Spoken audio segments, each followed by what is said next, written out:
오늘은 사순절 다섯째 주, 다음 주일이 고난주간 종려주일입니다. 오늘 우리가 이렇게 주님 앞에 모여서 주님이 십자가에 달리신 것을 생각하면서 경배할 수 있는 것은 대단히 뜻있고 소중한 일이라고 생각합니다.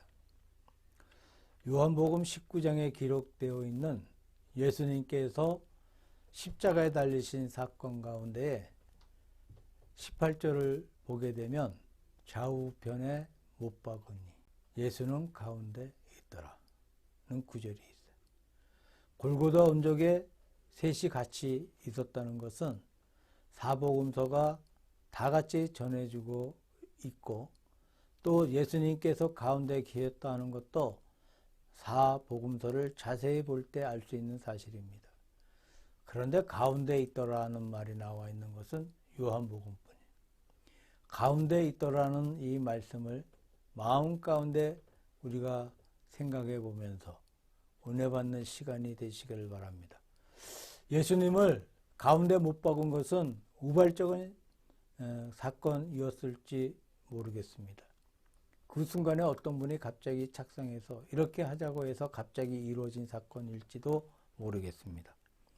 우리가 자세히 예수 그리스도의 최후의 광경을 바라볼 때에 예수님께서 십자가에서 돌아가실 때 받으신 고통이라는 것은 단순히 육적인 고통만 있는 것이 아닙니다.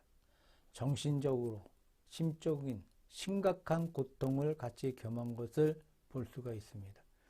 당시 유대 교권자들은 어떻게 해서든 예수님을 없애기 위해서 갖은 모략을 다하였고 드디어 그들의 뜻이 성취되었을 때 가급적이면 가혹한 방법으로 예수 그리스도에게 모욕을 주는 방법으로 죽이기 위해서 온갖 노력을 다했다는 것을 알 수가 있습니다. 예를 들면 가룟 유다가 예수를 팔아 넘겼을 때 은 30에 팔아 넘겼는데 은 30이라는 것은 그 당시 노예 하나의 몸값이었다고 합니다. 그렇다면 예수님을 노예로 취급해서 노예값으로 샀다는 말씀이 되겠습니다. 또 명절이 되면 죄인 하나를 백성의 요구에 따라서 놓아주는 풍속이 있었습니다. 제자들은 의뢰의 마음속에 예수님을 놓아줄 것이라고 생각하였는데 그들은 바나바를 요구했습니다. 바나바는 살인강도였다는 기록이 나와 있습니다. 바나바는 사람을 죽인 살인강도였고 예수님은 사람을 살리기 위해서 온갖 수고를 다 하셨던 생명의 구세주였습니다. 그들은 생명의 구세주를 저버리고 살인강도를 택했어요. 이것은 예수님을 바라봐 살인강도보다도 못하게 취급하는 모습이었다고 할 수가 있습니다. 또 로마의 군인들은 예수 그리스도를 유대인의 왕으로 가장시키고 온갖 모욕을 다했어요. 몸에 홍포를 입히고 머리에 가시관을 씌우고 손에 갈대를 쥐어주고 그 앞에 엎드려서 유대인의 왕이여 평안하시냐고 했습니다. 이것은 왕의 모습이었어요.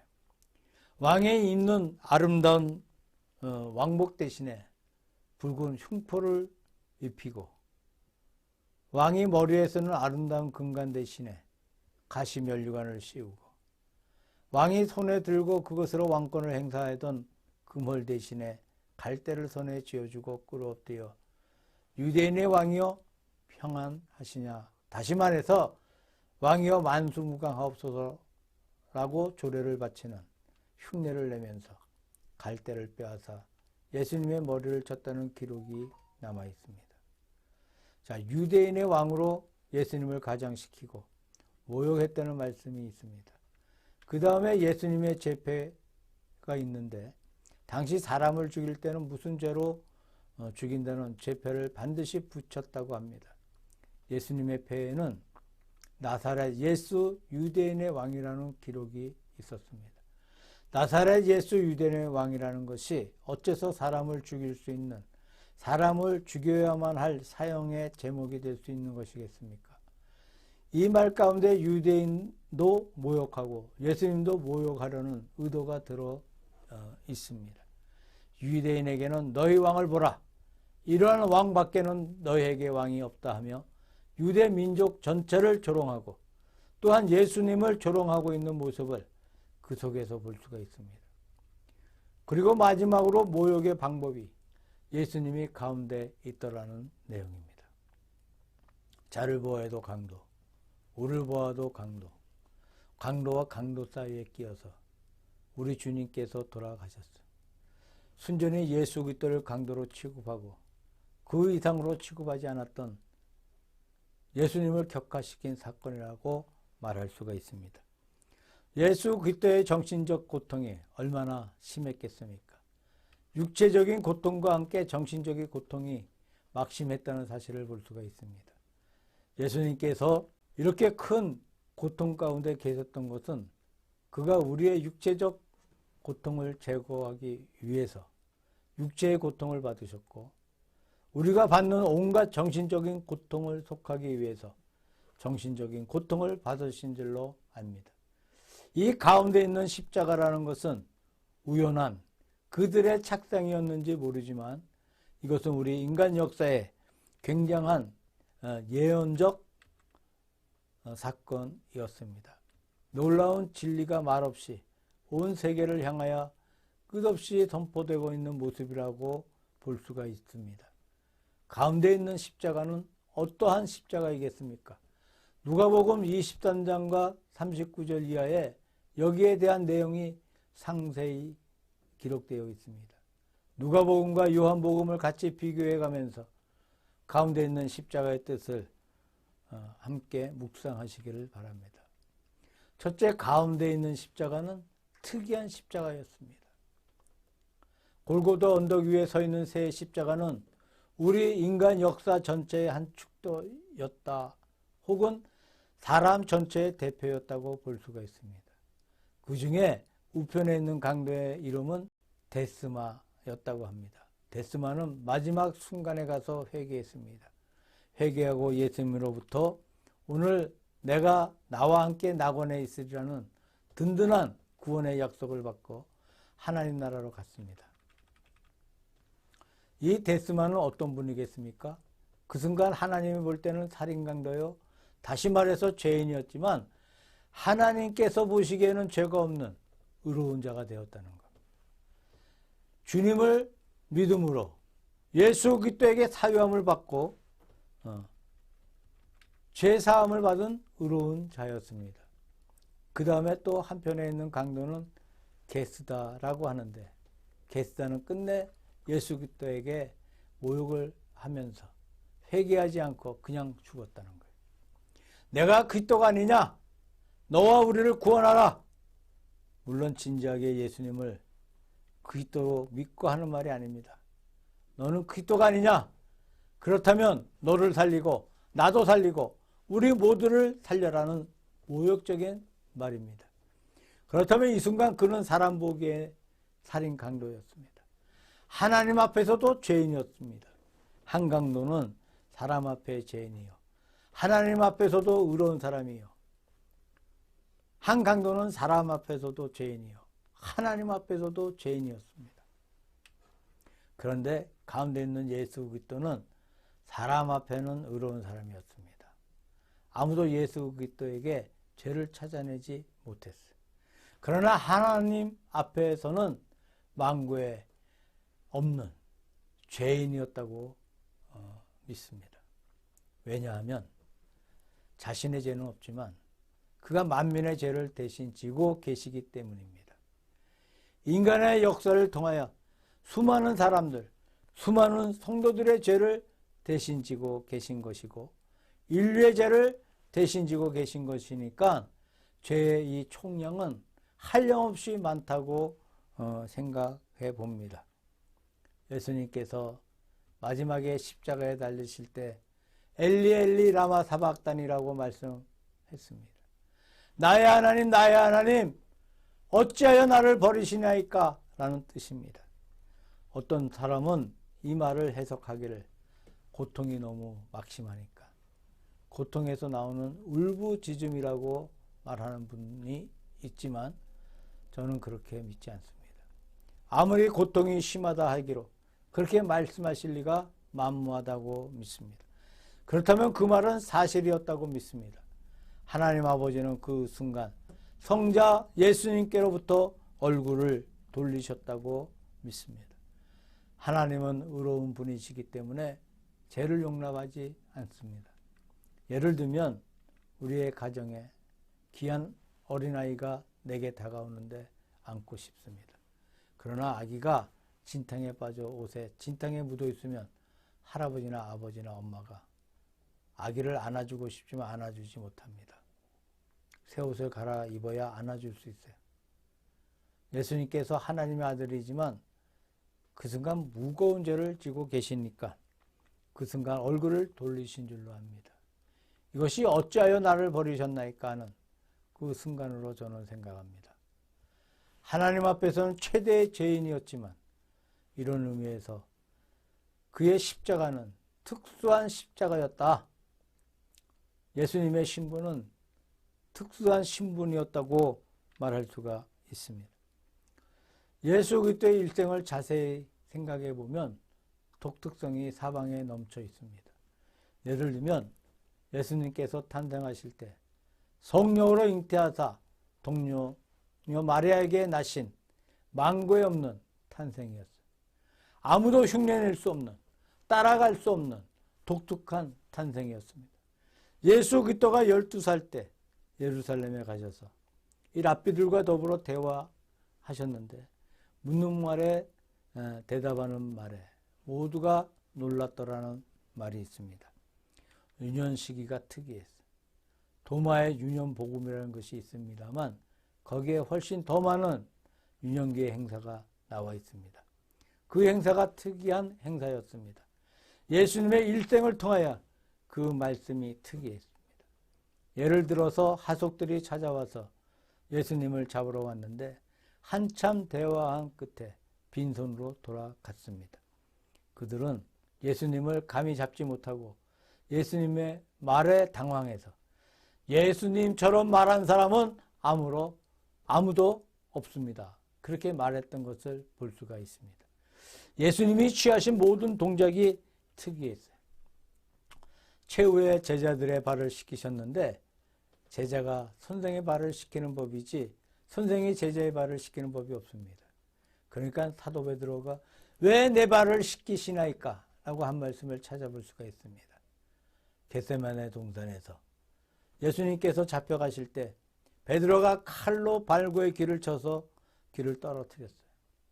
어려울 때 누가 나를 옹호해 주면 아주 대단하게 반가운 법이 아니겠습니까? 말이나 동작으로 나를 옹호해 주면 대단히 반가운 법입니다. 베드로가 예수님을 옹호하기 위해서 길을 쳤는데 고맙고 감사한 순간이 아니겠습니까? 마음속에 잘한다. 3년 동안 너를 길러주었더니 기름 보람이 있구나 라고 생각할 수 있는 순간인데 오히려 베드로를 책망하시면서 칼을 쓰는 자는 칼로 망한다고 하시고 말고의 길을 붙여주셨어요. 이상한 행동입니다. 보통 사람들이 취하지 아니하는 행동이었다고 생각할 수 있습니다. 예수님의 기도문이 독특했습니다.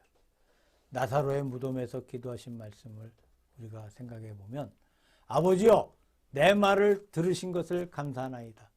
항상 내 말을 들으시는 줄을 내가 아나이다. 라는 이 기도문을 자세히 읽어보면 또 분석해 보면 아무도 그런 말을 못해. 할 수가 없습니다. 아무도 그런 기도를 하나님 앞에 감히 드리지 못합니다. 요한복음 17장 전장에 기도문이 나와 있습니다. 대제사장의 기도문이라고 불리고 있습니다.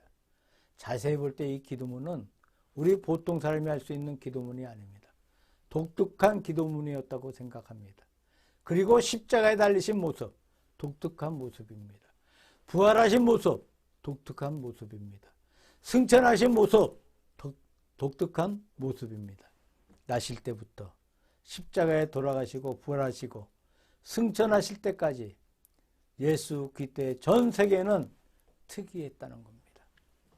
로마서 5장에 보니까 예수님을 제2의 아담으로 말하고 있습니다. 천지 창조 시에 최초로 지음받은 아담은 첫째 아담이고 예수님은 둘째 아담입니다. 첫째 아담은 하나님의 말씀을 불순종하고 죄를 지은 인류의 조상이고, 예수님은 죄를 대신 속하셔서 죄를 용서하는 조상입니다. 첫째로 아담은 멸망의 조상이고, 둘째로 아담은 구원의 조상입니다. 예수 그리스도가 독특하신 하나님의 아들, 독특한 신분인 것을 여기에 말하고 있습니다. 다시 말씀드리면 중앙에 선 십자가는 예수 그리스도의 특이한 신분을 말하고 있다고 할 수가 있습니다. 두 번째는 중앙에 선 십자가는 양가의 십자가를 분리의 십자가였습니다. 여기에 데스마와 게스다 두 강도는 어제까지 동조자들이었습니다. 사람은 의로운 일을 행하면 누가 뭐라 해도 혼자 꿋꿋이 갈 수 있지만 악한 자는 혼자 걸어가지 못합니다. 반드시 악한 일에는 동조자가 있다고 합니다. 이 두 사람은 어제까지 동업자였어요. 서로 계획하고 협조해서 악을 행하고 사람을 죽이고 남의 것을 빼앗았습니다. 그리고 같이 붙들렸어요. 같이 옥에 갇힌 것입니다. 그러나 이 순간 우연한 사건으로 예수님과 더불어 같이 못 박게 되었을 때 예수님이 가운데 들어가 계시고 그들은 양가에 나누어졌어요. 분리되었습니다. 이 분리는 영원한 분리였어요. 그 순간부터 영원히 나누어지고만 분리였다는 겁니다. 우편강도가 좌편강도를 볼 때 예수님을 넘어서 그를 보았어요. 좌편강도가 우편강도를 볼 때 예수님을 넘어서 보아야 합니다. 바로 동료를 대하지 못하고 예수 그리스도를 통하여 서로 대했던 분리였습니다. 그러나 그 두 사람은 단순히 위치에서 분리된 것이 아닙니다. 그 내용에서 완전히 분리되었다는 것을 볼 수가 있습니다. 누가복음 23장을 보게 되면 첫째, 그들은 예수 그리스도 관에서 분리되었어요. 한 강도가 말하기를 내가 그리스도가 아니냐? 너와 우리를 구원하라고 하면서 오만불선하게 예수님께 최후의 발악을 합니다. 다른 친구는 그를 책망하면서 내가 동일한 정죄를 받고서도 하나님을 두려워하지 아니하느냐? 우리는 그의 행한 일에 상당한 보응을 받은 것이니 이에 당연하거니와 이 사람의 행한 것은 옳지 않은 것이 없느니라고 말했습니다. 다시 말하면 예수 그리스도는 의로운 분이라는 겁니다. 의로운 자라는 것은 메시아의 대명사였습니다. 한 강도는 예수님을 조롱했습니다. 한 강도는 예수님을 메시아를 높였습니다. 그리스도 관에서 분리되었어요. 두 번째, 자기 관에서 분리되었습니다. 한 강도는 말하기를 십자가에서 내리우라고 했습니다. 그 말의 뜻은 내가 십자가에 죽을 이유가 없다. 십자가에 죽는 것이 억울하다. 십자가에 죽지 않겠다는 이야기입니다. 한 강도는 말하기를 우리가 행한 모든 것으로 인해 우리가 이렇게 죽는 것이 마땅하지 아니하냐. 얼마나 큰 죄를 짓고 얼마나 사람을 많이 죽였는데 이렇게 죽는 것이 무엇이 원통하냐 라는 것입니다. 다시 말하면 한 사람은 자기 죄가 없다. 내가 이렇게 죽는 것이 억울하다는 얘기입니다. 한 사람은 이렇게 죽는 것이 마땅하다. 나는 죄 있는 사람이라는 거야. 하나는 자기의 죄를 인정하지 않고 하나는 자기의 죄를 인정했습니다. 자기 관계에서 분리되었습니다. 그 다음에 내세관에서 분리되었어요. 한 사람은 십자가에서 내려 달라고 했습니다. 그것은 어디까지나 현세에서 더 살고 싶다는 얘기입니다. 우리말 가운데 말똥, 숫똥에 굴러도 현세가 좋다는 말이 있어요. 고생한들 현세가 좋다. 그 눈에는 현세밖에 보이지 않습니다. 어떻게든 현세에서 살고 싶다는 거예요. 십자가에서 죽기 싫습니다. 한 사람은 현세를 깨끗하게 단념하고 예수여 당신의 나라에 임하실 때 나를 생각하소서라고 간구했습니다. 하나님의 나라로 갈 때 나를 기억해 주옵소서. 벌써 그의 마음은 현세를 떠나서 내세에 가 있다는 겁니다. 하나님의 나라에 가 있습니다. 영원의 세계에 가 있습니다. 내세관에서 그들은 분리되었습니다. 자, 구원과 멸망으로 분리되었어요. 예수님께서 회개한 강도에게 입을 여시고 내가 나와 함께 낙원에 있으리라고 말씀하십니다. 십자가 이후로 구원받은 사람 가운데 이분이 최초의 사람이었습니다. 십자가에 달리신 순간에 최초로 구원받은 사람으로 든든한 구원의 보장을 받았습니다. 한강도에 대해서는 일체의 답이 없어요. 그가 아무리 능멸하고 조령한들 예수님께서 못 들은 척하며 아무 응답이 없습니다. 대답하지 않음으로써 대답하셨어요. 무슨 말이냐 하면 예수님께서 그의 멸망을 그대로 방치해 주셨다는 얘기입니다. 하나님은 누구를 지옥에 보내는 것이 아니고 그냥 그를 멸망에 방치해 두는 것뿐입니다. 한강도는 든든하게 구원시켜 주시고 구원의 보장을 주시고 같이 낙원에 데려가셨고 한강도는 그냥 내버려 두셨다는 이야기입니다. 구원과 멸망으로 나누어졌습니다.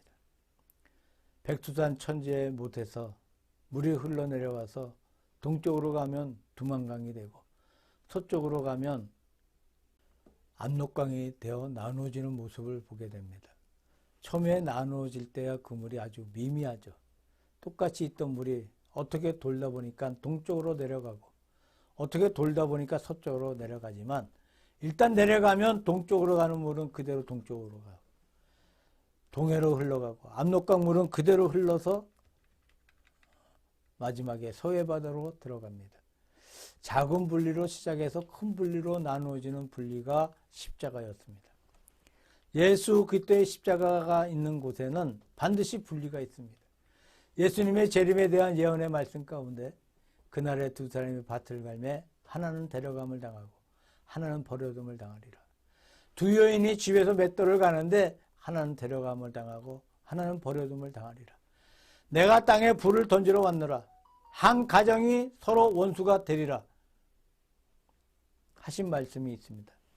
물론 문자적으로 사랑과 더불어 원수라는 말은 아닐 것입니다. 예수 그리스도 안에서 정신적인 상태에서 분리된 것입니다. 우리는 끝끝내 세상에서 화목하게 살아야 되겠고 남과 더불어 사랑해야 되겠고 남과 더불어 손을 잡아야 되겠고 아름답게 살아가야 되겠습니다만 우리의 말씀은 늘 분리되는 경지에서 살아야 된다고 믿습니다. 예수 그리스도 안에서 분리되어야 되겠습니다. 자기 관에서 분리되어야 되겠습니다. 미래 관에서 분리되어야 되겠습니다. 구원 관에서 분리되어야 되겠습니다. 그래서 십자가상에서 분리의 작용이 일어났던 사실입니다. 이 십자가의 진리가 올바르게 드러날 때 거기에 놀라운 분리의 작용이 일어납니다. 세 번째로 십자가는 구원의 십자가였습니다. 이제 말씀드린 대로 회개하는 강도에게 우리 주님은 고통스러운 장소에서도 무거운 입을 여시면서 그에게 구원의 보장을 주셨어요. 또 방금 봉독한 말씀 가운데 보니까 십자가 아래 어머니와 요한이 있는 것을 보시고 요한에게 보라 내 어머니라 마리아에게 여자여 보소서 아들이니다 라고 말씀하셨어요. 이래서 요한이 그때부터 마리아를 자기 집에 모셨다는 말씀이 나옵니다. 이것은 예수님께서 아들의 본문으로서 육신의 어머니의 노후를 걱정하면서 자기 어머니를 복양하라는 부탁을 요한에게 하신 겁니다. 자, 십자가의 무서운 큰 고통 속에서도 예수님은 남을 위해서 하실 수 있는 모든 것을 최선을 다하고 계십니다. 주기철 목사님께서 마지막 순교하실 때 옥중에서 부인에게 최후로 부탁한 말이 두 마디가 있습니다. 하나는 팔순의 노모인 자기 어머니를 자기 대신 봉양해 주시오. 또 하나는 그때 상정형 교회 목사였는데 상정형 교회 교인들을 자기 대신 돌봐 주시오 라고 부탁하고는 돌아갔다는 말을 들었습니다. 자, 선한 목자로서 교인을 돌보고 아들로서 어머니를 돌보는 모습에서 예수 그리스도의 모습을 볼 수가 있습니다. 강도를 구원시킨 것은 구세주의 거룩한 모습이에요. 어머니를 요한에게 부탁한 것은 아들의 귀한 모습이라고 볼 수 있는 줄로 믿습니다. 예수님에게 지나가던 사람들이 고개를 흔들며 하는 말이 저가 남은 구원 하였지만 자기는 구원하지 못하는구나 라고 했습니다. 그것도 일종의 비꼬는 말일 망정 훌륭한 예언이었다고 생각합니다. 주님은 굉장한 능력을 발하셨어요. 떡 5개 가지고 5천 군중을 먹이시고 눈먼 자를 눈뜨게 하시고 죽은 자를 살리시고 온갖 기적을 다 행하셨지만 십자가상에서 기적의 능력을 당신 자신에게는 일체 적용하지 않으셨습니다. 그 능력은 다 남들을 위해서 사용한 것이지 당신 자신을 위해서 사용하는 것은 아니었습니다. 이 십자가의 마지막 고통은 대단히 심했다고 생각합니다. 피가 다 빠지고 물이 다 빠지고 고통이 심해집니다. 사람이 고통이 너무 심하면 다른 생각을 할 여지가 없어지고 맙니다. 고통이 심해지면 빨리 죽었으면 좋겠다는 마음밖에 없다고 하는데 이런 무서운 고통 속에서 예수님은 고통을 말하지 아니하시고 당신이 하실 사명을 끝끝내 감당하십니다. 십자가상에서 마지막에 성경으로 응하게 하려 하사 가라사대 내가 목마르다 하시고 운명하셨다는 말씀이 있습니다. 남을 생각하고 남의 구원을 생각하고 성경을 생각하고 영원하신 진리를 생각하는 여기에 위대한 구세주의 모습을 찾아볼 수 있는 줄로 믿습니다. 요한복음 19장에 보니까 예수님의 옆구리를 찔러서 물과 피가 나오게 했다는 말씀이 있습니다. 빨리 시체를 처리하기 위해서 두 강도는 다리를 잘라 억지로 죽게 만들었고 가운데 예수님은 이미 돌아가셨음을 보고 옆구리를 찔렀더니 물과 피가 나오더라는 기록이 나옵니다. 그런데 전설에 의하면 이 옆구리를 찔렀던 로마 군인이 한쪽 눈이 실명된 병사였는데 찌르는 순간에 그 몸에서 나왔던 물과 피가 그의 얼굴을 덮쳤어요. 그의 눈에 수분이 들어갔습니다. 눈을 감고 생각하기를 내가 이제는 죽는가 보다 했습니다. 나는 예수를 찔렀다. 즉 나는 예수님의 원수가 되었는데 예수께로부터 피와 물이 나와서 내 눈에 들어갔는데 그 피와 물이 나를 저주하지 않겠느냐. 하나밖에 없는 눈도 이제는 멀었다. 완전한 소경이 되었다고 생각하고 그는 겁을 먹었습니다. 한참 그렇게 있다가 눈을 조용히 떠보니까 눈이 열려서 보입니다. 그 다음에 더 놀란 것은 지금까지 감겨있던 나머지 한쪽 눈까지 열렸다는 겁니다.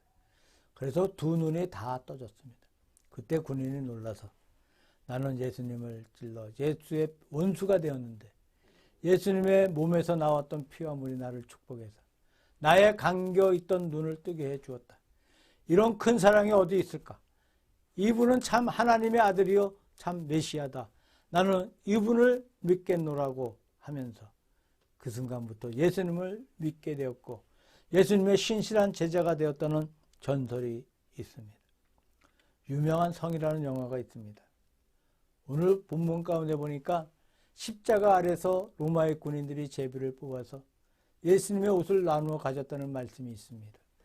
우스운 얘기입니다만 십자가 위에 사람을 못 박아 죽여놓고 아래서는 옷을 갖기 위해 제비를 뽑고 있습니다. 하여튼 그때 성회를 얻었던 분이 로마의 장교였다고 합니다. 성회에 관한 전설이 많이 남아있는데 드디어 그 장교가 신실한 그리스도인이 되고 하나님 앞에 봉사하는 일꾼이 되었다는 전설이 남아있습니다. 병서에 관한 전설이나 성회에 관한 전설은 확실한 근거 있는 전설이라고 할 수가 없습니다. 하지만 두 가지 전설이 다 같이 역사적인 근거는 알 수 없지만 분명하게 예수 그리스도의 정신은 반영한다고 생각되어집니다. 예수 그리스도의 큰 정신을 반영하는 전설들이다. 그렇게 느끼고 있습니다. 무슨 말이냐 하면 예수 그리스도의 죽음은 십자가에 달려서 만민을 살려주는 구세주의 죽음이었다는 사실이에요. 그는 백방으로 사람을 살리는 역사를 했습니다. 회개하는 강도를 구원시켜 하나님의 나라에 보내고 어머니를 받들어주고 전설이 사실이라면 그 아래에 있던 로마의 군인들을 구원시켜 주었습니다. 메시아 구세주의 모습이 그 속에 보입니다. 십자가에서 묵묵히 돌아가시지만 위대한 구세주의 거룩한 모습을 그 속에서 볼 수가 있는 말씀입니다. 영국의 유명한 설교자였던 스펄전 목사는 젊어서 목사가 되어서 위대한 생애를 마치고 마지막 죽을 때 이 말문이 막혀서 말을 못하는 상태를 오래 계속하다가 마지막 돌아가시기 직전에 말문이 열렸는데 그가 마지막에 남겼던 말이 딱 4마디였다고 합니다. 예수께서 나를 위해서 돌아가셨다는 말을 하고 운명했다는 말이 있습니다. 살아서 일생 동안 설교했던 스펄전의 위대한 설교보다도 마지막 순간에 남긴 4마디 말이 가장 힘있는 설교였다는 말입니다.